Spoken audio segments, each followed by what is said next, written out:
বন্ধুগণ নমস্কার। প্রথমে আপনাদের অনুরোধ করব আপনারা আমার চ্যানেলটি সাবস্ক্রাইব করবেন। আমি আগে একটা ছোট ভিডিওতে বলেছি যে ডোনাল্ড ট্রাম্পের যে বিস্তারবাদী নীতি, সেই বিস্তারবাদী নীতির বিরুদ্ধে বিভিন্ন দেশ আস্তে আস্তে নিজেরা মুখ খুলতে শুরু করেছে এবং ফ্রান্স তার একটা অগ্রণী ভূমিকা নিয়েছে। আমি সেই ভিডিওতে বলেছিলাম যে ইমানুয়েল ম্যাক্রন কীভাবে বলেছেন আর আমেরিকা আর আমাদের কোনো ট্রাস্টেড অভিভাবক নয়, সুপার পাওয়ার কিন্তু ট্রাস্টের অভিভাবক নয়, আমাদের নিজেদের ডিফেন্স নিজেদেরকে বাড়াতে হবে। এর বাইরে দেখা যাচ্ছে ট্রাম্পে তো মূলত সেন্ট্রাল লেফট গভর্নমেন্ট বলা যায় বা লেফট গভর্নমেন্টই বলা যায়, যদিও ম্যাক্রন সেখানে প্রেসিডেন্ট, ইমানুয়েল ম্যাক্রন প্রেসিডেন্ট। তো সেই যে তাদের যে ডেপুটি প্রাইম মিনিস্টার, সেই ডেপুটি প্রাইম মিনিস্টার হচ্ছে ক্লিমেন্স গুয়েটে। ক্লিমেন্স গুয়েটে, আমি ছবিটা দিয়েছি দেখবেন। ক্লিমেন্স গুয়েটে তিনি ডেপুটি প্রাইম মিনিস্টার। তিনি হচ্ছে যে লা ফ্রান্স ইনসোমাইজ পার্টির নেতা। এটা একটা left wing political party in France, অর্থাৎ বামপন্থী দল একটা, যেটা 2016 সালে এস্টাবলিশড হয়েছিল এবং যেটা জিয়ান লুক মেলেনচন, তিনি হচ্ছে ইউরোপিয়ান পার্লামেন্টের মেম্বার, তিনি এই পার্টির ফর্মার কো প্রেসিডেন্ট ছিলেন। তো এইটা তাদের লক্ষ্য ছিল মূলত দলটার ইকো সোশ্যালিস্ট এবং ডেমোক্রেটিক সোশ্যালিজম প্রোগ্রাম, সেটা তাদের হচ্ছে যে মূল লক্ষ্য ছিল তাদের দেশে লাগু করা। যাই হোক, সেটা ভিন্ন বিষয়, সেটা অন্য সময় কোনো সময় আলোচনা করা যাবে। তো বিষয়টা হচ্ছে এই যে ক্লিমেন্স গুয়েটে, যিনি এখন ডেপুটি প্রাইম মিনিস্টার, তিনি ন্যাশনাল অ্যাসেম্বলিতে একটা প্রস্তাব লিখেছেন।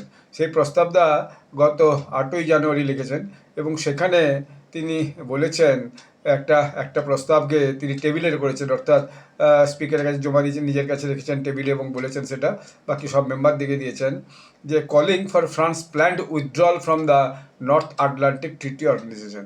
অর্থাৎ ফ্রান্সের উচিত যে নর্থ আটলান্টিক ট্রিটি অর্গানাইজেশন, সেখান থেকে নিজেদেরকে উইথড্র করা।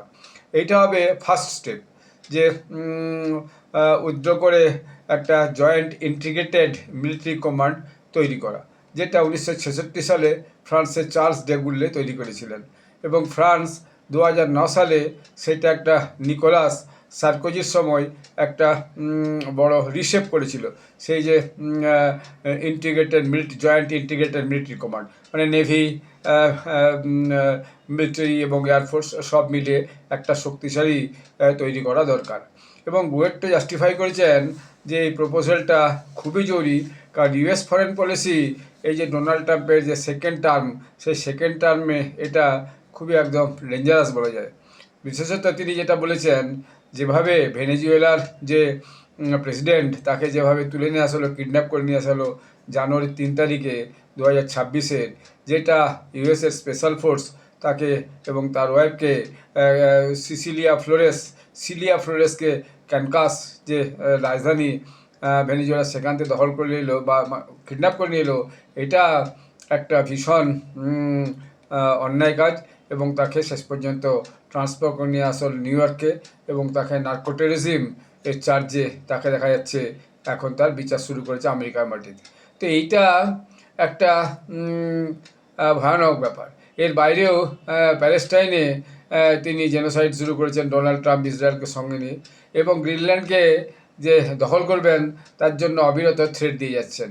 এবং গ্রিনল্যান্ড তাদের ন্যাশনাল সিকিউরিটির জন্য অত্যন্ত গুরুত্বপূর্ণ। হোয়াইট হাউসের এই যে বক্তব্য, দি use of the US military is always on the table on one option, অর্থাৎ যে কোনো সময়ই তারা নিজেদের টেবিলের মতো কাজ করতে চেষ্টা করে, সিভিলিয়ানদের উপর বম্বিং করে, ইন্টারন্যাশনাল আন্তর্জাতিক যা এনেছে তাকে ভায়োলেট করে।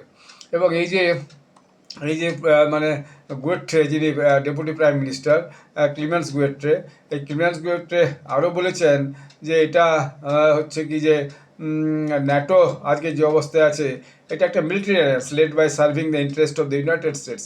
আসলে এই ন্যাটোটা আমাদের ইউরোপিয়ান ইউনিয়নের দেশগুলোর স্বার্থে যতটা না কাজ করবে, এটা আসলে ইউনাইটেড স্টেটের স্বার্থে, আমেরিকার স্বার্থে কাজ করবে, সেই জন্যেই এইটাকে তৈরি করা হয়েছে। এটা কোনো true collective defence system of Europe নয়, অর্থাৎ ইউরোপের দেশগুলোর জন্য এটা একটা সম্মিলিতভাবে যে একটা ডিফেন্স সিস্টেম মূলত রাশিয়ার বিরুদ্ধে বা চায়নার বিরুদ্ধে বা অন্য কোনো দেশের বিরুদ্ধে, সেটা কিন্তু নয়। এখন যে পজিশনটা হয়েছে, সেই পজিশনটাতে তিনি বলছেন যে এটা একটা এই অ্যালায়েন্স থেকে কমপ্লিটলি উইথড্র করা উচিত। এই প্রপোজালটা ইমিডিয়েট বাস্তবায়িত করা উচিত এবং এটা একটা সিম্বলিক এবং পলিটিক্যাল যে সিগনিফিক্যান্স সেই সিগনিফিক্যান্সে থাকবে। এবং যদিও এই যে এলএফআই দল তাদের ন্যাশনাল ইউনিভার্সিটিতে কোনো মেজরিটি নেই, কিন্তু তারা আদার পার্টির সঙ্গে যুক্ত হয়ে ইমানুয়েল ম্যাক্রনকে সাপোর্ট করেছে যাতে তিনি প্রেসিডেন্ট হতে পারেন।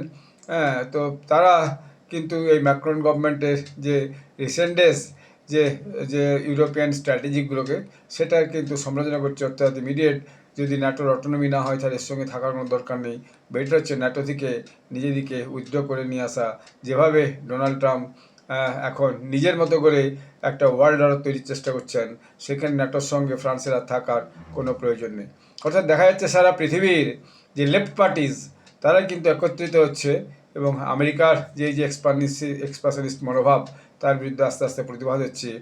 এটা প্রথম ফ্রান্স থেকে বড় আওয়াজ উঠেছে এবং ইতালি থেকে জর্জিও মেলোনি কী করবেন সেটাও দেখা যাবে। তিনি যদিও গতকাল একটা ইউনাইটেড নেশনসে বড় বক্তৃতা দিয়েছেন। এর বাইরে ইংল্যান্ডে কেয়ার স্টারমারের তো অবস্থা অত্যন্ত খারাপ, তিনি বিশেষ কিছু করতে পারবেন বলে মনে হয় না, যদিও তিনিও লেফট পার্টির সমর্থন নিয়ে ক্ষমতায় আছেন।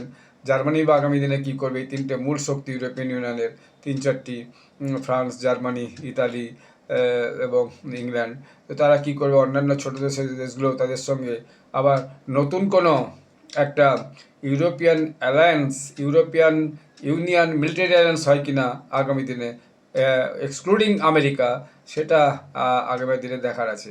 তো যাই হোক, আগামী দিনে পুরা ওয়ার্ল্ড কন্ডিশন খুবই ভোলাটাইল হচ্ছে এবং যে কোনো সময় যে কোনো দেশের সঙ্গে যুদ্ধ লেগে যাওয়ার সম্ভাবনা কিন্তু কম নয়। সেক্ষেত্রে কিন্তু আবার একটা তৃতীয় বিশ্বযুদ্ধ যে কোনো সময় শুরু হলেই পারে। Let we wait and see কী হচ্ছে। তবে ডোনাল্ড ট্রাম্পের যে নীতি সেটা যে সারা পৃথিবীর বুকে একটা ক্যাটাস্ট্রফি শুরু করে দিয়েছে, সেটা কিন্তু একটা খুব সত্যি কথা। এই ব্লগটা এখানে শেষ করছি। আপনারা আবার নতুন ব্লগ নিয়ে আপনাদের কাছে আমি জানাবো। আপনারা সবাই ভালো থাকবেন। ধন্যবাদ।